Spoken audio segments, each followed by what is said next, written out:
আপনি টাকার বিনিময়ে ওকে মেরে ফেললেন। বিষয়টা তেমনই। যে কালো জাদু করেছে সে কোনো খারাপ তান্ত্রিককে টাকা দিয়েছে। এখন সেই তান্ত্রিক ছাগল বা গরু বলি দিয়ে একটা খারাপ জিনকে চুক্তি করেছে। জিনটা সে ছাগল বা গরুটা খাবে, আর তান্ত্রিক যা বলবে তাই করবে। এখন নিষাদের ওপর ওই খারাপ জিনটাকে চালান করা হয়েছে। ওই জিন নিষাদকে না মেরে যাবে না। নিষাদ দেখবেন আস্তে আস্তে শুকিয়ে যাবে, খেতে পারবে না, নানা রকম রোগ হবে, আর আস্তে আস্তে ওই জিন ওকে মেরে ফেলবে। তার চেয়ে ভালো এখনই কোনো ভালো হুজুর বা কবিরাজের কাছে ওকে নিয়ে যান। হুজুর, আপনার কথাগুলো শুনে মাথা ঘুরছে আমার ছেলেটার ওপর কে কালো জাদু করলো সে ব্যক্তির নাম তো বলতে পারবো না, তবে এটা বলতে পারি সেটা আপনার বা আপনার ছেলের পরিচিত প্রিয়জনদের মধ্যে কেউ। হুজুর, আপনি কি পারবেন নিষাদের চিকিৎসা করতে? না, আমি তো পারবো না।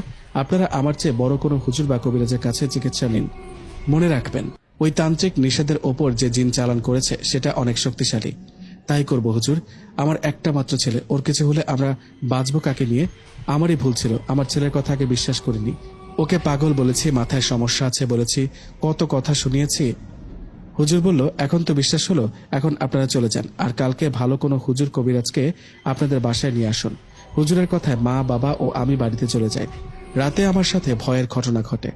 এই বিষয়টা আগে বাবা মা বিশ্বাস না করলেও এখন করে। তাই সেই রাতটা বাবা আমার সাথে ঘুমালেন। বাবা আমার সাথে থাকায় আমার সাথে সে রাতে কিছু ঘটল না।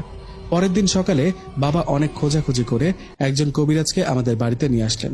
কবিরাজ আমাদের বাড়িতে এসে আমাকে দেখে বলে উঠলেন, সর্বনাশ, এর অবস্থা তো ভালো না, খুব খারাপ একটা জিন ওর পিছনে লেগেছে। আপনার ছেলেকে তো কালো জাদু করা হয়েছে। বাবা বলল, সেই জন্যই আপনাকে নিয়ে আসছি কবিরাজ সাহেব, আপনি দেখুন না কিছু করতে পারেন কিনা। আচ্ছা, আপনারা শান্ত হন, আমি দেখছি ব্যাপারটা কি করা যায়। এই বলে সেই কবিরাজ আমার রুমের মধ্যে রুকিয়া শুরু করলেন। গোল একটা বৃত্ত এঁকে ওখানে কি কি যেন পড়ে সে জিনটাকে হাজির করলেন, যে জিনটা লাশ রূপে আমার কাছে আসে। তো জিনটা এসে রাগে কবিরাজকে বলে ওঠে, আমাকে কে ডাকছিস? মরতে চাস নাকি?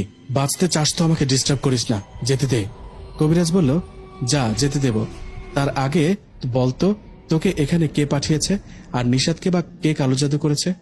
আমার মুখ থেকে কথা বার করা কি এত সোজা?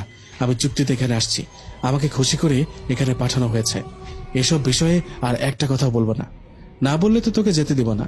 কবিরাজের কথা সে জিনটা হা হা করে হাসতে হাসতে বললেন, যেতে দিবি না? এই কথাটা বলে আমাদের সামনে সেই জিন কবিরাজের গালে ঠাস করে একটা থাপ্পড় দিলেন। থাপ্পড়টা এত জোরে দিলেন যে কবিরাজ 2-3 হাত দূরে গিয়ে ছিটকে পড়লেন। কবিরাজ ছিটকে পড়ায় জিনটা সেখান থেকে চলে গেল।